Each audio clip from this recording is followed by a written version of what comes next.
Why is it that two people can be so madly in love with each other and then break up and one person's like, what happened? If you feel like you're not finding the right person, if you feel like your relationship is extremely unfulfilling, if you feel like you can't get over a breakup, it actually has got nothing to do with the other person yet. From Afghanistan to Vancouver to California, her story is one of courage, curiosity, and reinvention. With a background in criminology and data analytics, her debut book is a journey into self-discovery and the art of truly seeing one another. Please welcome the insightful and inspiring Zoey Charif. Today, we're talking to someone where we're going to talk about love again. The first time we spoke about it, it was love in the workplace. Sounds really scandalous. Yes, I confirmed that yes, in fact, love can be calculated. Not only can you calculate love between two people, you can calculate self-love. And by the way, I had a really tough childhood. I was born in Afghanistan, we moved to Geneva, then Montreal, then Vancouver. We didn't have any family. My parents were immigrants, refugees. It was not easy. So you cannot fall in love with someone unless that partner is a match. The question becomes, how do you measure a match? Because you have to measure attraction. Compatibility is not enough. And if you get lazy, trust that they will get lazy too. And if they get lazy, then you're like, well, I wasn't fulfilled to begin with, so why am I in this? On and off. Boom. And there you go. Welcome to another episode of the IgnitedNeurons Podcast. Today, we're talking to someone where we're going to talk about love again. The first time we spoke about it, it was love in the workplace. Sounds really scandalous, love in the workplace. But today we will speak with Zoe, and the conversation is around, can love in fact be calculated? Zoe, welcome to the conversation. Thank you so much. I'm so excited to be here. Absolutely. I'm looking forward to this because when I heard about this idea of love be calculated, I was like, I need to dive into this because if you can find a measure for love, which is such a universal expression of who we are as human beings, I think that'll be powerful for our listeners today. Absolutely. And yes, I confirmed that yes, in fact, love can be calculated. And there is so much nuance to this theory, and it's such a massive framework. But with that said, I also figured out that not only can you calculate love between two people, you can calculate self-love. And when you calculate self-love and you have strong self-love, that's how you sustain a relationship, which is all validated by the analytics. So I'm very excited to share this with the audience in terms of how to enhance your self-worth, your self-esteem, how you feel you show up as a human as well. And it's a very easy framework. And I'll provide an action plan as well. And yeah, take it from there. Amazing. Love it. Love it. Looking forward to this. And the ritual at the podcast here is that we want to deep dive into who you are as a human being because I think we all carry unique stories and they need to come out to the world. So my question to you, Zoe, is if you were to go back to that 8-year-old Zoe, wherever Zoe was growing up, and if that 8-year-old were to come and meet you right now, what kind of conversation would emerge between the two of you? I would say, girl, you have no idea what's about to happen. You have no idea. Whatever you assume you know, the sky is the limit. God is just limitless. And whatever you think you can imagine, the cosmos are just so much more grand than your imagination. So it'll be better than you ever imagined. So that's what I would say to my 8-year-old self. It's better than what you could ever imagine. Limitless, the cosmos has bigger things in plan. What would she say? She's a little 8-year-old. She would say, I'm very confused. I don't understand what you're saying, right? True. But with that, I think that as kids, at least for me, I thought I knew everything, right? You're an 8-year-old, you're just, you're learning math for the first time, you have new friends for the first time, and you just have this confidence that you have it figured out, right? You have no idea what you don't know. And as I grew up, my life just shifted so much, so many pivots, so many transitions. And every time I transitioned, I was afraid.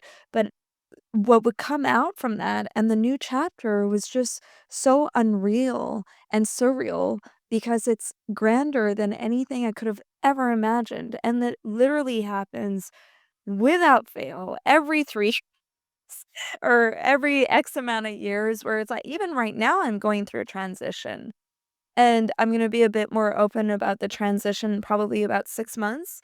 But with this transition, I was actually initially kinda scared.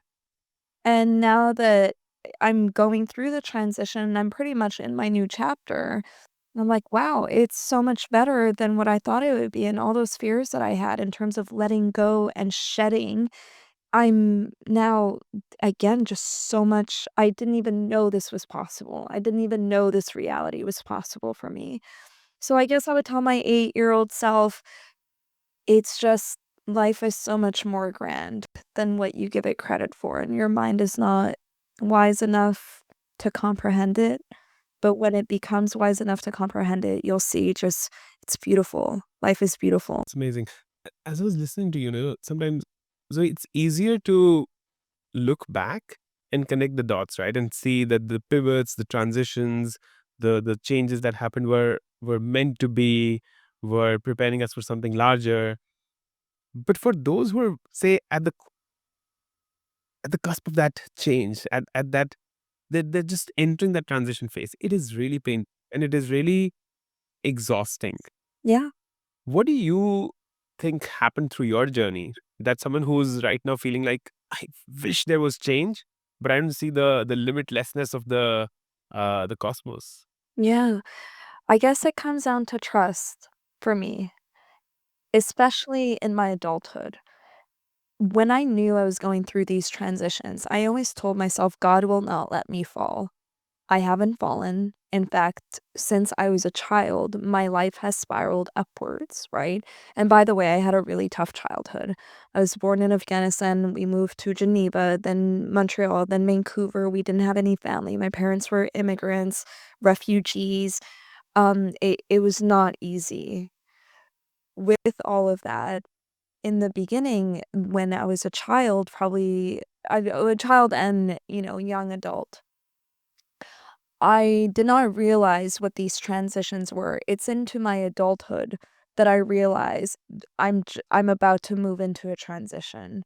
And although every time I don't wanna say I was dreading it per se, because I knew it was something that I needed. I knew that I wanted to shed and let go of an old life because it was no longer serving me. But there was a part of me where it's like, "Man, again, I'm doing it. Again, I'm going into uncharted territory. Again, it's gonna be an unpredictable new chapter. What is coming to me?" Right? But I always told myself, "God will not let me fall."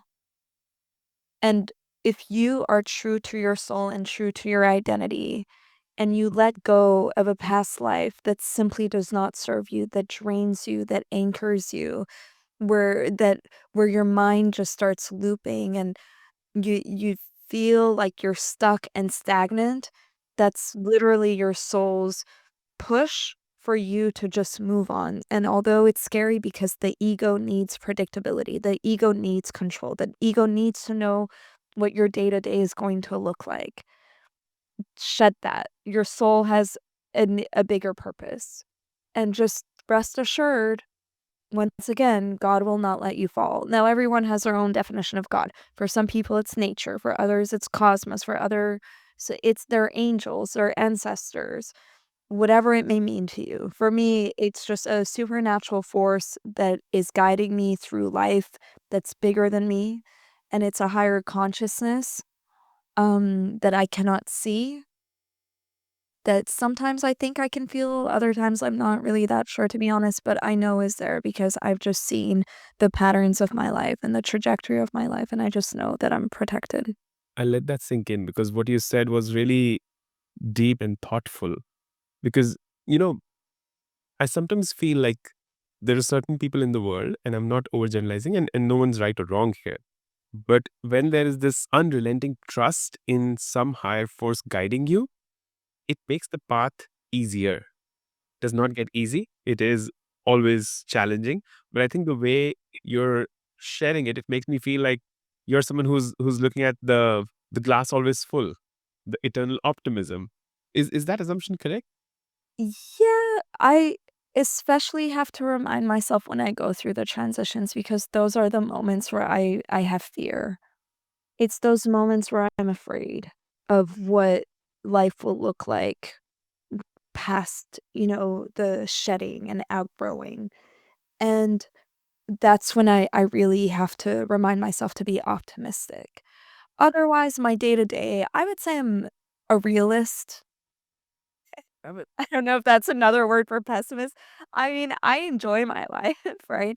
Every day I'm very lucky that I get to experience small wins daily because I'm tapped into a lot of different things, whether it's exercise or my work or my book or podcasting, right? Or my friendship. So I'm very fortunate that I'm tapped into a lot of things that I enjoy. So daily I have little wins and those boost me, right? But I have to make sure I keep those consistent because because I think that I absolutely could have the tendency of dipping into um, lacking gratitude or lacking stimulation or feeling stagnant. So for better or worse, right? Maybe it's the Scorpio in me. I don't know, but I do think that I can default to that. So since I know that I can default to that, I'm just mindful of peppering wins throughout my day, even if it's just one, right? And that makes me happy. Yeah, love it. Love it. The little joys of life, right? Yeah. You're just saying. So you moved from Afghanistan to Geneva to then Vancouver. Through this whole journey, when did love come into the picture? Oh, well, my first crush was when I was 6 years old, and his name was Samuel, if you're listening to this, Samuel. Getting back to Zoe, the good moment. This is a good moment. I I'm a grown woman now, so look at me now. uh, But no, he was my crush, and I really liked him, and I was only 6. So I think that's when I realized that I have this, like, passion for connection, right? I'm sure all kids have a crush. This cannot be unique to me, for sure not. But I think what might be a little unique to me is my intuition. My intuition and my ability to connect with people on a spiritual level, which I didn't realize that I have until I was much older. But I think that it's something that was always within me because even my mom, her word for me was always deresos. Deresos was empath. As a child, she would call me empath. So I think that it's something that's inherent within me, and I think beyond just the empathy, I think it's just I vibrations and spiritual connection. I think I just feel it to an extent that might be a bit of an outlier. That's how I assume I mm, navigate the world compared to other people. So with that, when you connect, that will very naturally form and manifest into love. Love doesn't have to be in love, romantic love, but it can be a love of I see you as a human, I feel you as a human, for better or worse, because I feel pain, other people's pain as well, and I take it on. Like I literally feel it in my cells. So yeah, I think that it's just something that's always been within me, but I think probably Samuel kind of activated that, and that's when I learned what romance was and, like, all of that, the butterflies. And then, of course, that evolved. That evolved in very different definitions of love. from that crush at 6 years old to giving this wisdom, and I love this. Love has two definitions, right? There could be one that's like the more pop culture MTV kind of definition that all you can have is like romantic love, the physical attraction, and all of that. And maybe somewhere in the podcast today, I'm making a note of that. We'll speak about what do women really want in men, so that women out there and men out there can start to understand that. But you haven't spoke about something that's the higher level love. How do you differentiate between the two, the pop culture versus this higher, almost like spiritual love? I heard you say. Yeah, I mean, spiritual love, I don't know if there's a real definition to it. It's just how I interpret spiritual connection.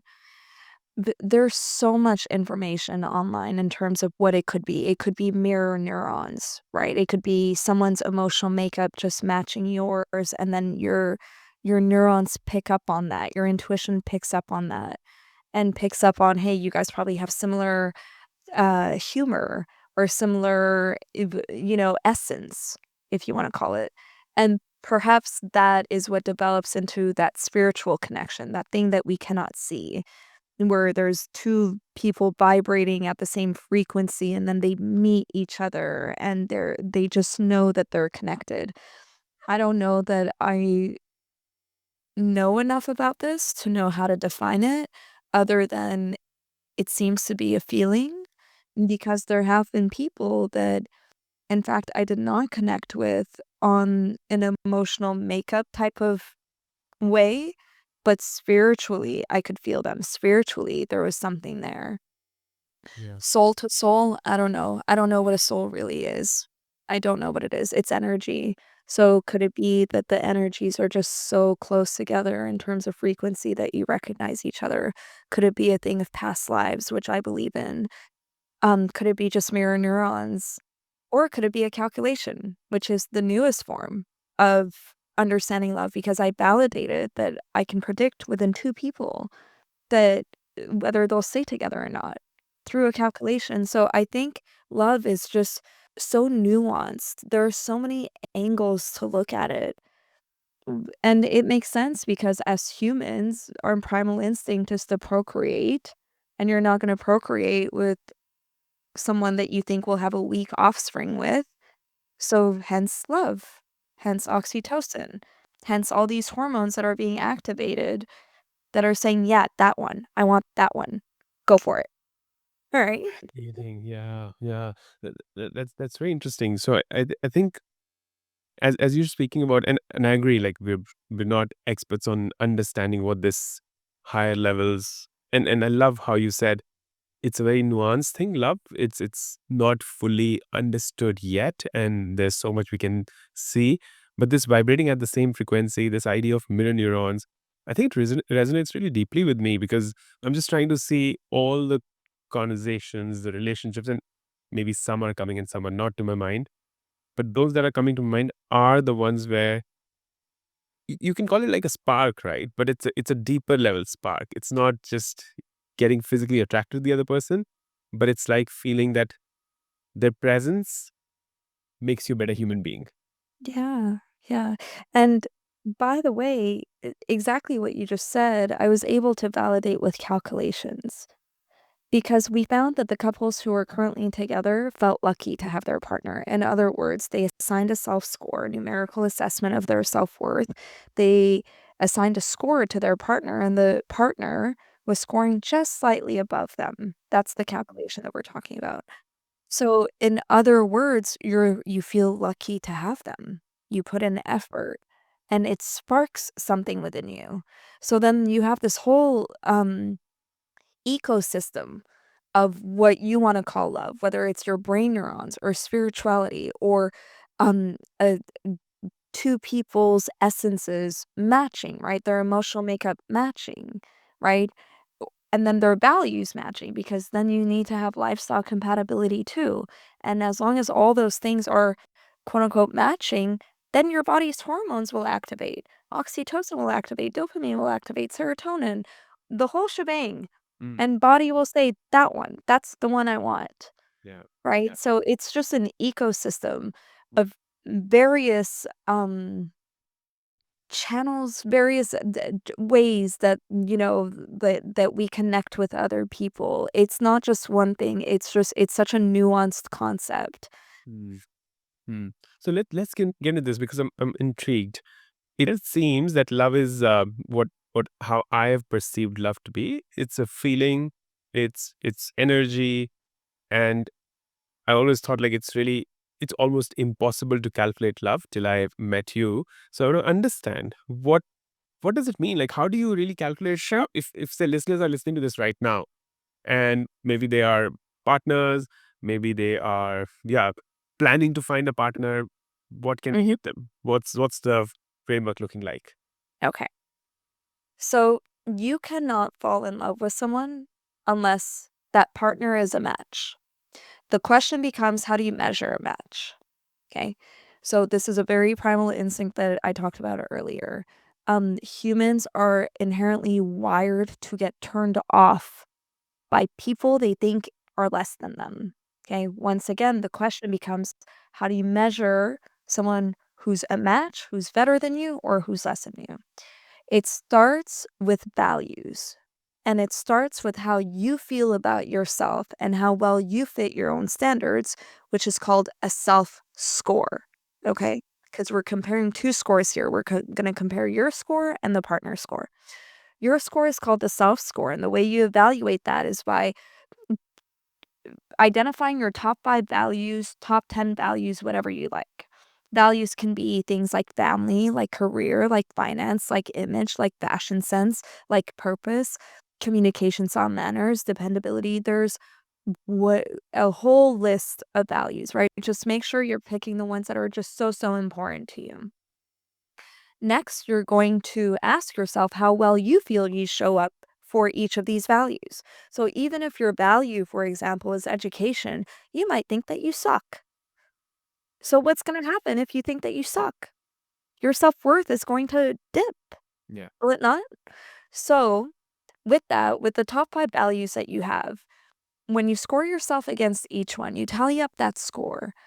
That score is a self-score, and it's a numerical assessment of your self-worth and your self-love. Okay? Now, imagine I give myself an 80% self-score.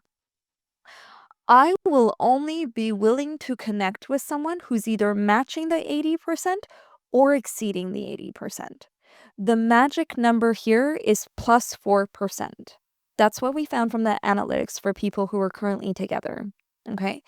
So what we also found was when the partner score was minus 5%, so just 5% below them, sounds like a match, but it wasn't because the analytics showed that these people were in an on and off relationship, i.e., they were not fulfilled, i.e., they did not put their best foot forward, i.e., someone got lazy in the relationship and then it became on and off. Okay, so you're looking for a match, but even better is when the partner score is sort of slightly above you. So, although you measure yourself on just values, you're going to measure your partner on values and traits because you have to measure attraction. Compatibility is not enough. Traits are the essence of the person. It's what they inherently are. It's those things that you cannot necessarily change about a person, right? This can be like cultural background, like skin color, right? It can be humor, it can be intelligence, it could be generosity, it could be emotional intelligence as well. These are things that someone can work on, but it's still something that's very much inherent within you. So if you enjoy humor, if you decide that, oh, I like dating younger, I like dating older, if you decide that you really want someone who's intelligent because it just sparks you, it gives you, you're drawn to them, right? You're going to pick your top 5 traits and then you're going to measure your partner against each one. Okay, so then you have a partner traits score. So you average out the partner values score with the partner traits score. You average that out. So if you're an 80%, and although your partner was an 80% values, but they're a 70% traits, their average comes out to what, 75? Correct. Guess what? The analytics are showing that you will be willing to engage in the relationship, but you're not going to be fully fulfilled. And you probably will get lazy eventually. And if you get lazy, trust that they will get lazy too. And if they get lazy, then you're like, well, I wasn't fulfilled to begin with, so why am I in this? On and off. Boom. Fascinating. And there you go. Fascinating. So here's where I am. So I'm seeing the self score is on the values. So I select my 5 or 10 values, whatever that looks like. I do a self score on how I show up on each of those values. So that's my score, assuming it's 80%. Then I find women and ask them to take the score, which will be fascinating in this world of Tinder and Bumble and all of that, to have them take a score. So they take a score on values. Hold on one second. You scored them. You scored Then- them. Wow. and they're gonna have their own set of values. There may be overlap, there likely will be overlap, to be honest, but it may not necessarily look like yours. The Mhm. goal here is for you to find a partner who's just slightly above you, and also for that partner to think the same, that you're slightly Mhm. above them. For 2 people to feel lucky to have each other, because you know what happens? Then when you get into a disagreement, you respect the other person so much, and you care about them, and you care about not losing them. Therefore, you put your best foot forward, right? You become more dependable, you become a rock. It inspires you to be gentle, to be kind, to be generous, all those great things about being a human, a good human.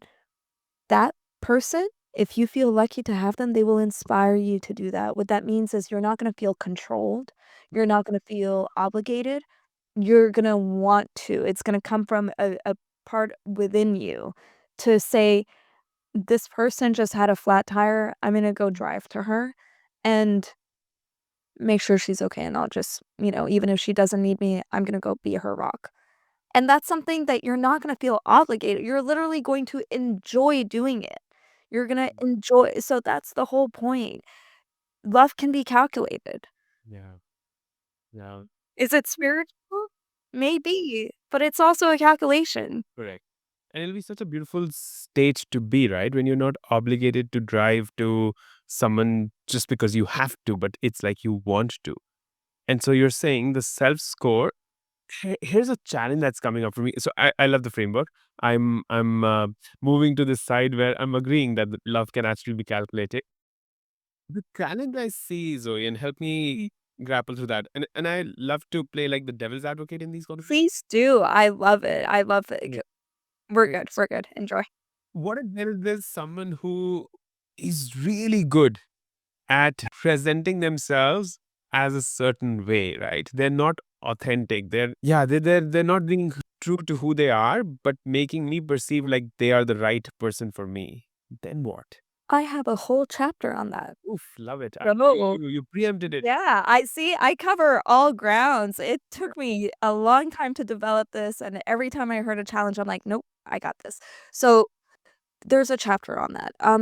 I have a section in the book called distortions. What happens when numbers and scores get distorted? There's about 10 different distortions that I identified. One of them was actually the deceiver. There's the low-level deceiver, the mid-level deceiver, and the high-level deceiver. The low-level deceiver will essentially withhold information, right? The mid-level deceiver will be vague and insinuate something that's not true, whereas the high-level deceiver will straight up lie. Okay. Here's the thing though. In that chapter, I say the truth will always come out. Always, always, always. Whatever image you're trying to show, if you're trying to uh, convince the other person that you're super educated with a PhD, clearly that person will learn the truth. Same thing can be said for finances, for family values, for purpose. The truth would always come out. And the goal with this chapter is essentially to say, if that's a value, all you need to do is be solid with how you feel you show up. It's all about perception. There, everything here is not grounded in reality. It's all relative and it's all based on your perception. It's all based on your happy neurochemicals that feel confident. Your serotonin is running, your dopamine, the whole shebang, right? So, Yeah. all to say, let's assume that you're going on a date and this person is a doctor or a PhD or whatever. Okay. So you've already clocked that they probably hold education as a high value. Is it necessary for you to show up on that date and say the same? I'm a PhD too. Could do that, but it's not, you're going to shoot yourself in the foot. Instead, what you should do is talk about, or at least express that you listen to podcasts, that you know a lot about world politics or about what education is not one thing. And that authenticity is more important because it'll show in your body language when you're solid with who you are, solid with how you show up as a human, solid with your definition of these values, regardless of their definition, you are more likely to be a magnet to love and a magnet to respect. I love that statement. When you're solid with who you are, that's when you become a magnet to attract the right person into your life. Yes. And gain their respect. And the goal is for them to think that they're lucky to have you. You're not going to do that by lying. You're going to lose their respect. So the way to do that is to be sure about who you are, to feel confident. Just because you're comparing apples to apples, like education degree to education, whatever. There's so many different ways to feel educated, and make sure before you go on that date that you prep yourself and you coach yourself and remind yourself that you are indeed educated. That's just an example, obviously, Yeah. right? There's so many other like values, right? There could be sports, right? There could be so many things that if you're interested with them, or if someone else is a sports person, then you would want to research about that sports because maybe it's important to them, and that's why they're the sports person. So I'm with you. Here's the next challenge, and so Okay, tell me. maybe before I move to that, what are some other distortions? Because I love this idea of how a deceiver can distort the experience. Score. Other distortions did you examine? Yeah, the infatuation distortion is one of my favorite ones because I feel like it's very relatable. So remember I said the perfect relationship is when you view your partner as 4% above you because there's admiration and you feel lucky. Okay, well, what happens when you think they're 10, 20, 15, or 10, 15, 20% above you? That's not healthy, is it? Ooh. That's where worship comes in.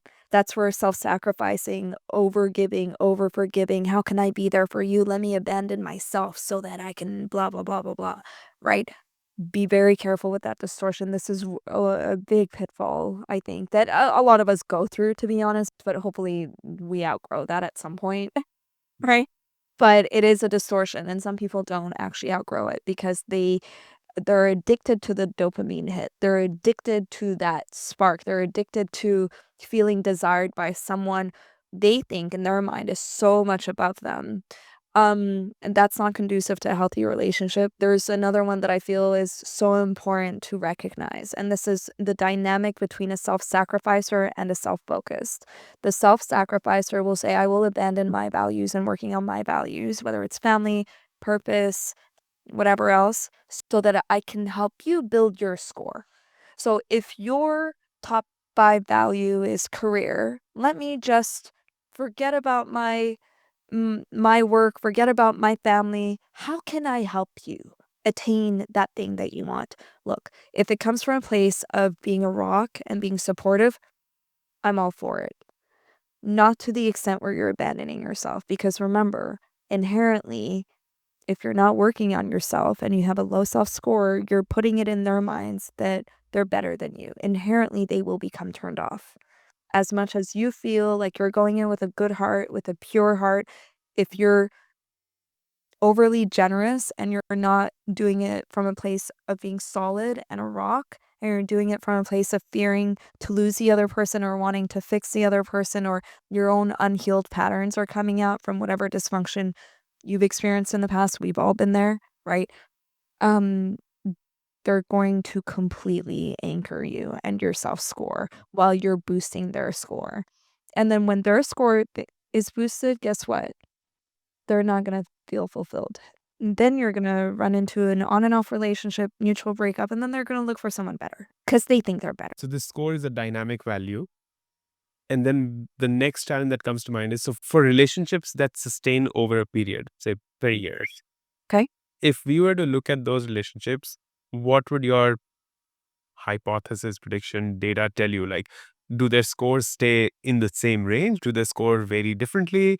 What happens to their scores over time if they're staying in a fulfilled relationship? Let's assume that. Yeah, I mean, people are very dynamic and they change a lot.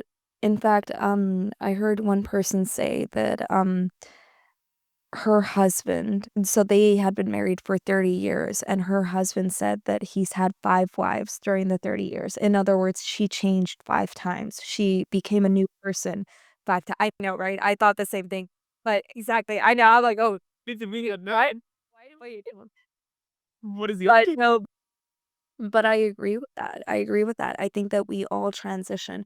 The question is, Do you transition and shift and grow together, or do you grow apart? So there's another chapter about this actually in my book, and it's a case study about two people who have been together for 10 years. In the beginning, they were a match, matching values, matching traits, fully in love. Okay. Over time, with kids, with experience, she changed, but he stayed so in love with her. And if anything, the longer he was with her, the more her score went up because for whatever, he just saw her as a mom and saw just how beautiful she is and saw her thrive in her career and whatever those values were. And he was just in awe. Whereas with her, as she became a mom and as she started thriving in her career and, everything else that comes with that, she realized that she was outgrowing his pace, the relationship, and also outgrowing his essence. Her trait preferences had changed over time. So with that, 10 years in, she broke up with him while he was still madly in love. And I felt the need to add this case study in the book because it's so relevant. I mean, why is it that two people can be so madly in love with each other and then break up and one person's like, what happened? And they feel so blindsided. Maybe not blindsided, hopefully the signs were there, right? But they just wish it could go back to what it was. And the reality is that people grow. So a positive thing with this framework is that you can check in with your partner every once in a while and share your values, share where you feel you stand in your own values, but also share where you feel your partner might be falling short. I'm married, and within our first year, things got hard, and we did the formula together, and he felt that, my communication style and manners just was not where it used to be. Yeah, he's right. It's true. I felt that he could be a better rock, and I felt like that dependability aspect that I fell in love with in the first place, one of the things amongst many things that I fell in love with, kinda disappeared. So, rather than playing this blame game on who did what, we're like, "Okay, so we just chill out with your communication, just be calmer, be more gentle, and, husband, let's work on this." If so we need the support after a tough day or whatever it may be, just be there, right? So that was one way that we could communicate using the framework. Love it. Love it. Um, One thought that's emerging, and throughout your sharing, you've spoken multiple times that it starts with self. It starts with self, your own self love, your own self esteem, how you understand your own values and perceive them is seeming like the foundation. Can you share more on that? Yeah, absolutely. So, one thing I didn't realize would come out from this whole framework is that I validated the cliche that you can't love someone else unless you love yourself. The analytics showed that the people who were currently together had a strong self score. If you have a low self score, you're likely going to not be in a sustainable relationship. So, when okay, if you feel like you're not finding the right person, if you feel like your relationship is extremely unfulfilling and you're just miserable, if you feel like you can't get over a breakup, it actually has got nothing to do with the other person yet.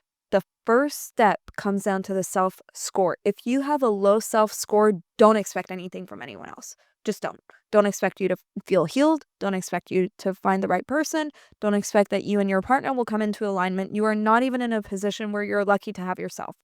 Why would anyone else feel lucky to have you? And I don't mean to sound harsh. We've all been there. But you have to feel lucky in terms of how you show up as a human, and you have to feel confident. And once you do, believe me, your standards will be good and positive and solid. Then you'll be in a position to ask your partner to step up. Then you'll be in that position. Then you'll be in a position to finally shed that relationship that no longer served you, that was just anchoring you down, and now you're looping in your mind, "Why didn't they love me?" If you don't feel lucky to have yourself, they're not gonna feel lucky to have you. It's just the bottom line, and that's what the analytics showed, actually. Such a powerful statement. How does one evolve on that journey? Because to be feeling and seeing yourself as lucky to have you in your life is a massive shift. So, and there would be someone who's listening to this right now who's feeling like, who's not even aware, who's not even thinking about self-love at all. So where do they start their journey? Mhm. Well, it starts with the self-score. First, identify your top 5 values and ask yourself whether those are conducive to healthy emotions and a healthy relationship. If your top 5 values is all material, all financial, all education, all career. I'm not saying those are bad things. You need those to survive and to feel some sort of purpose. Like, I get that, and to feel free and enjoy your life. But that can't be the end all be all. If you're not putting purpose as a top 5 value, which is a natural medicine, by the way. If you're not putting dependability and reliability, if you're not putting communication style and manners, you're not likely going to get into a relationship that's sustainable. So, first things first, identify what your values are. For me, I expanded my top 5 values to top 10 just recently. And for those top 10, I added peace of mind because I realized I really enjoy my peace of mind. Right? And I work hard on for my peace of mind, by the way. I'm very mindful of the things that I do to enhance my peace of mind. Why would I invite someone in my life that anchors my peace of mind? Hence, that is now my value, right? Got it. So Got it. so it does come down to you. Yeah. If you at this moment don't feel lucky to have yourself, you're not stuck here, okay? First, identify your top 5 or top 10 values. Next, grade yourself for each one. Ask yourself, are you being hard on yourself anywhere? If, let's say, um, family, family is a top 5 value. And let's say you're a wonderful son, wonderful daughter, wonderful sibling, but you feel a little guilty because sometimes they make you feel a little guilty for not, going on dinner with us. Sometimes it happens. Okay, that's what family's for. But can you have some self awareness and be confident in yourself that you are in fact showing up as a good family member and you are in fact kind and a rock and solid and supportive. And by the way, if you feel like you can't convince yourself of this because you simply don't think that you are, work on that. It's literally as simple as pick up the phone, text your brother or your sister, "Hey, thinking of you." That's it. Then take a little step further if you want, right? Whatever you feel it takes to boost that score within that category, do it. First, ask yourself if you're hard on yourself, change that perception if necessary. Next, if you feel like, no, this is pretty accurate, I kind of suck here, work on that. Work on that. Yeah. The more you do that and the more you pepper in wins in your life for all of these values. And trust that you're gonna come to a place where you're like, you know what, I'm pretty freaking solid. And as I'm solid, whoever wants to enter my life romantically, I would hope that they're solid too. And I want to be lucky to have them because I feel lucky to have myself right now. That's such a powerful statement. That's such a powerful statement. To those who were listening to us for the last whatever 45 minutes, I think what it comes down to is that the work starts with you. You have to put in the work in your own self to build anything on the outside. And that outside could be a relationship, that outside could be the career, the life, whatever you're trying to build. And Zoe, the way you've helped us understand that love actually can be calculated. And we'll put all the links in the show notes for people to take the scores, read the book, and all of that.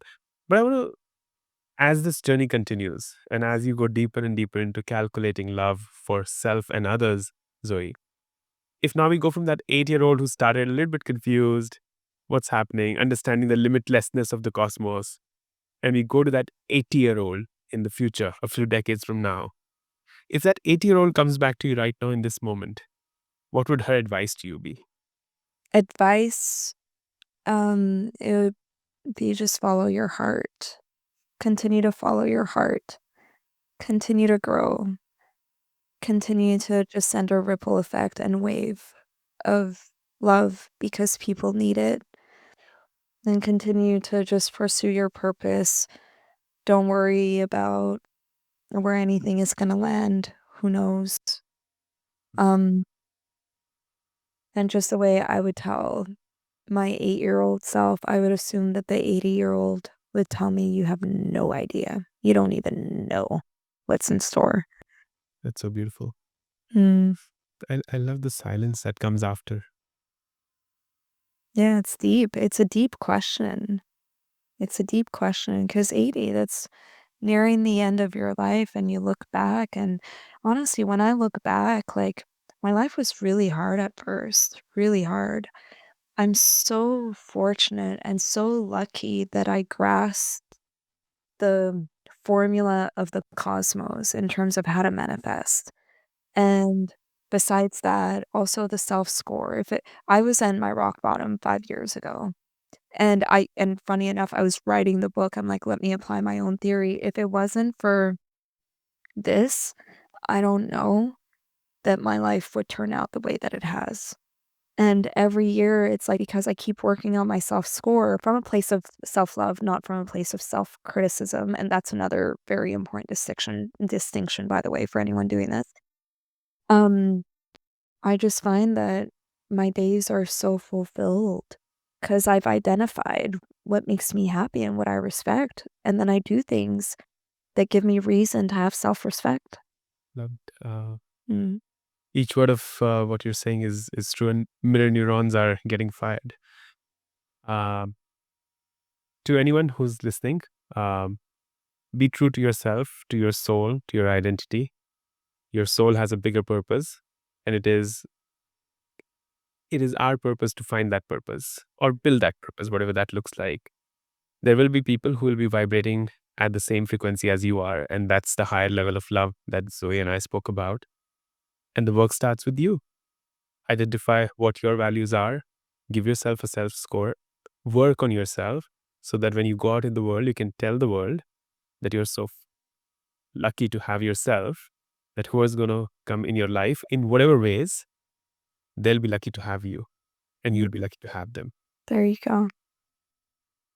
We'll put all the links in the show notes. You can find more about Zoe. We're all on the internet, so we'll do all of the things that are important.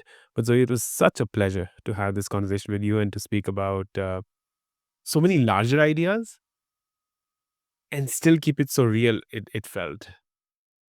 Thank you so much. Thank you.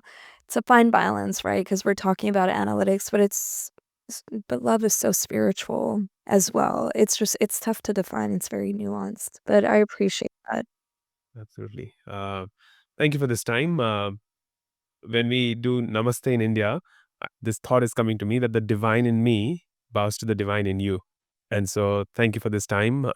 Look forward to seeing. And for those who are listening to this on a podcast platform, please share this with someone who might enjoy this. And if on YouTube, just comment. We're not Diary of the CEO yet. You've spent 49 minutes to listen to this podcast and conversation between Zoe and myself. Just let us know in the comments, guys, that you're here. Comment love, and we'll respond with something. Thank you for all the beautiful things that you shared. Thank you. Thank you so much for having me. That's a wrap for today's episode of the Ignite Neurons podcast. If you found value in this, here's what I recommend.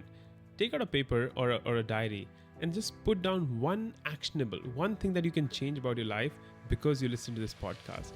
I'd really appreciate if you could share that in the comments below because I'd love to see how it's impacting you or not.